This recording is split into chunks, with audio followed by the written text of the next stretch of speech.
Hello and welcome everybody to the Annuity Straight Talk podcast, episode number 184. Beautiful 1st of July day, big American party coming up this week. I like to tuck out and go to the woods, avoid the noise because I'm a grouchy old man. Been that way for a long time, born after my time. Looking forward to sharing with you guys something that many of you may not recognize. Going back, looking at the early days of the podcast, a little bit 4-year snapshot of where the market has changed. Please like, subscribe, or comment on any of your favorite podcast platforms or on YouTube. Share it with your friends. Get it out to people you think it might help, because that's what we're here to do. We're just here to help people, and sometimes we sell annuities too. But most people don't buy them from me. They buy them from someone else, or they decide not to. Do a lot of, I call it charity work, but it is my chosen profession. I like it. I'm going to share my screen with you, give myself a visual aid for this presentation, and see what you guys think about this. Going on 4 years, or it's over 4 years of podcasts, 184 episodes. Sometimes I take a week off. Some weeks, this is one of those weeks, it's not even worth, like a lot of people. You guys are busy doing stuff, family, barbecues, playing, whatever you're doing, camping. A great week for it. But I look at the past episodes for a few reasons. One is to just say, hey, look, we got a whole bunch of information. Another one is to try to fill in gaps, see if I missed anything. A lot of times I'm scrolling through the list to find something that's going to relate directly to a question I get. If I see a question that can't be answered, that's a new episode. But one of the biggest things is a lot of things need to be updated. So I'm going to do that probably in the coming weeks. Frequently asked questions, see where they updated it, how things are different. When I saw this one, some of those times I look at those old episodes and say, that even doesn't need to be here anymore. There's a few of them that I just got rid of because it's just irrelevant to what we're doing now. But this one I saw, I was kind of interested in going through the list. On episode number 10, Nationwide offers a compelling income opportunity. It was a big deal at the time. This is 2021, probably back in, I think maybe June or so is when we got the 10th episode out, something like that.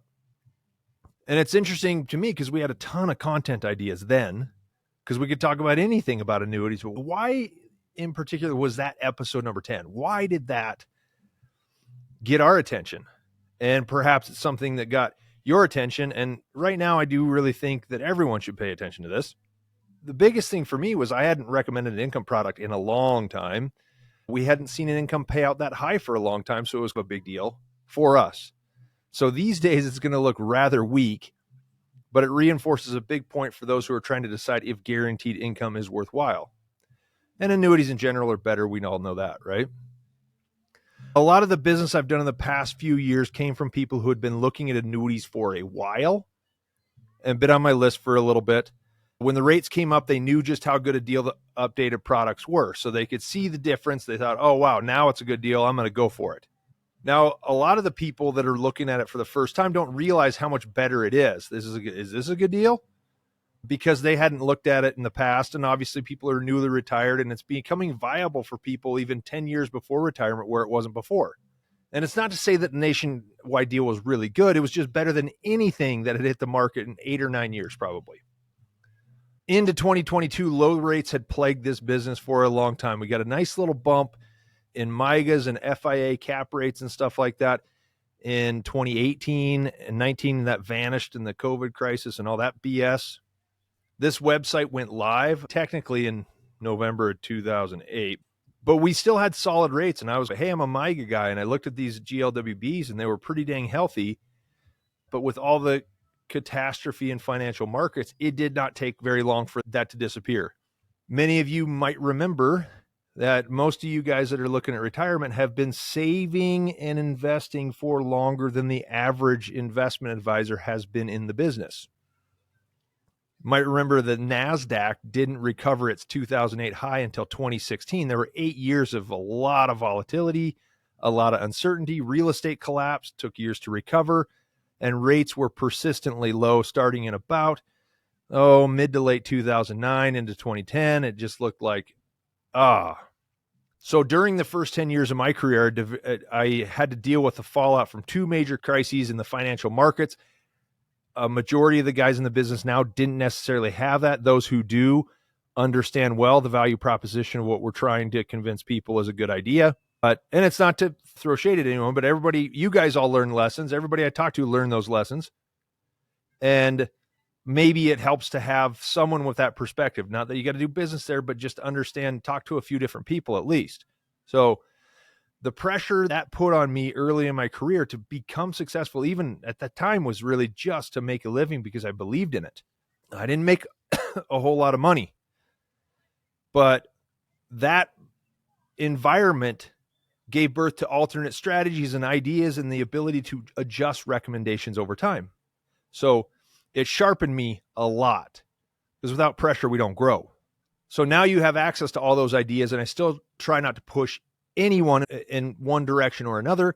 I just want to make sure you understand there are several ways of doing things with or without annuities, what it looks like one way or the other. So I'm not going to use an annuity. Here's what it looks like.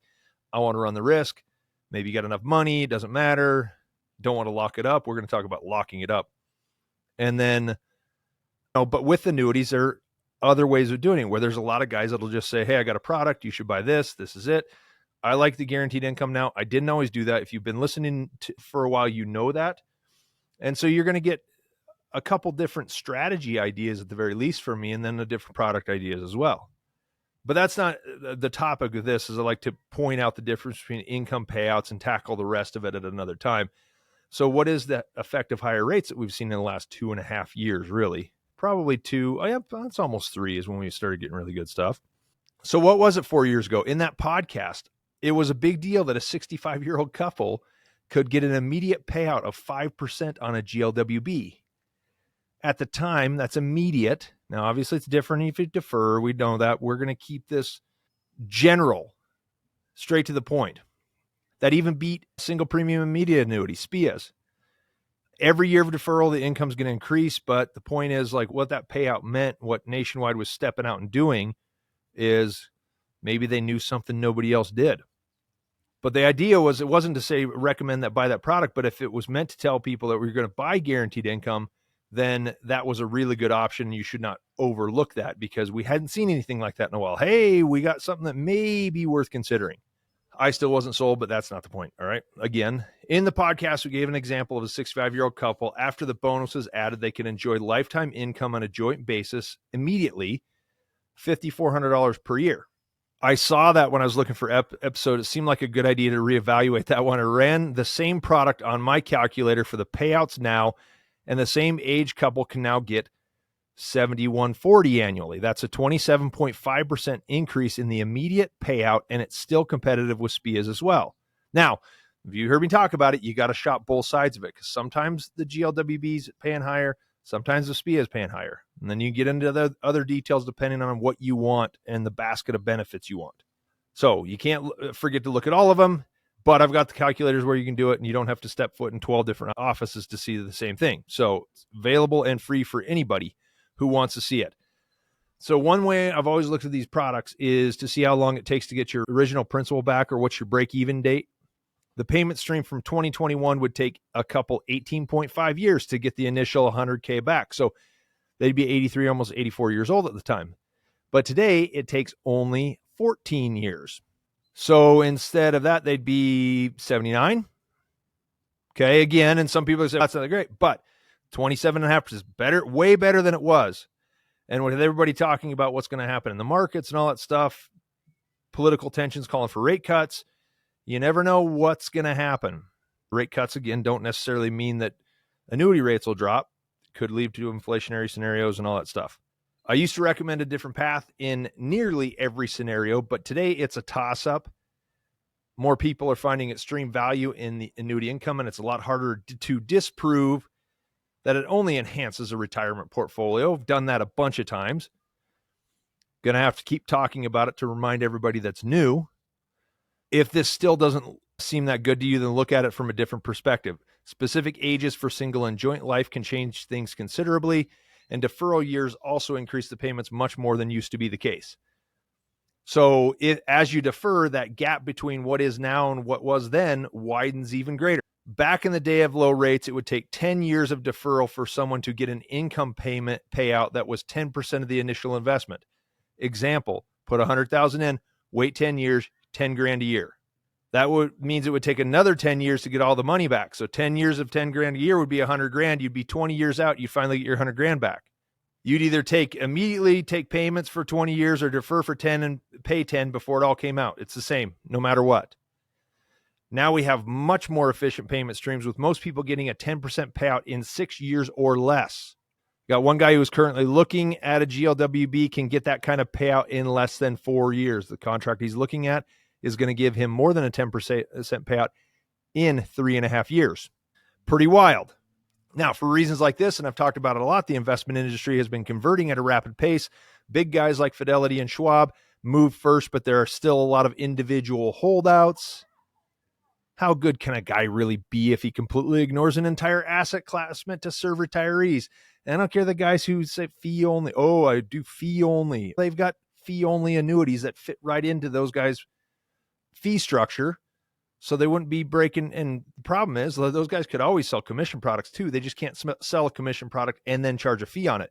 They're so dang hung up on charging fees and nobody likes fees, right?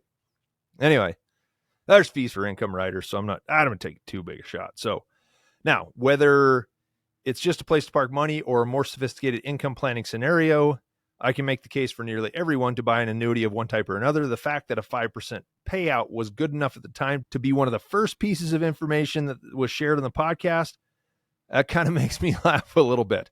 Oh, it was sad times. Boy, it was tough to make a living, tough to justify a lot of things. That's why I was telling everybody, go short term, be flexible, get ready. And a lot of people were able to switch and flop and do new things that are actually a lot more profitable. So it's only been 4 years, but we've all come a long way. Things are a whole lot different.